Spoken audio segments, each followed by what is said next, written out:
మరి ఈరోజు పూలే విగ్రహ స్థాపన కమిటీ గౌతమ్ కుమార్ స్వామి గారి అధ్యక్షతన కమలాపురం మండల కేంద్రంలో తహసీల్దార్ ఆఫీస్ ముందు విగ్రహ స్థాపన కార్యక్రమం ఏర్పాటు చేయడం చాలా సంతోషకరమైనటువంటి విషయం.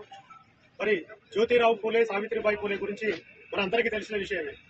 ఈ సమాజంలో ఉన్నటువంటి అసమానతలను తొలగించడానికి, నిరక్షరాస్యతను నిర్మూలించడానికి, మరి ముఖ్యంగా బీసీల అభ్యున్నతి కోసం పోరాడినటువంటి ఒక గొప్ప మహా మేధావి నాయకుడు జ్యోతిరావు పూలే. మరి వారి సతీమణి సావిత్రిబాయి పూలే గారు మరి మహిళలు చదువుకోవడానికే వీల్లేదన్నటువంటి నిర్బంధం ఉన్న సమయంలో తను మొదటి మహిళా ఉపాధ్యాయురాలుగా మహిళలందరికీ చదువు నేర్పించి వాళ్ళను ఈ సమాజంలో ఒక స్థాయికి తీసుకొచ్చినటువంటి వీరవనిత.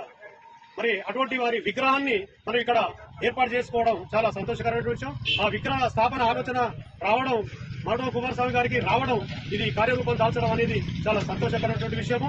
ఇది ఈ రోజు నుండి ఒక 3 నెలలనే విగ్రహ ఇనాగరేషన్ కు మనందరం పాటుపడాలని చెప్పేసి నేను తెలియజేస్తూ ముగిస్తున్నాను.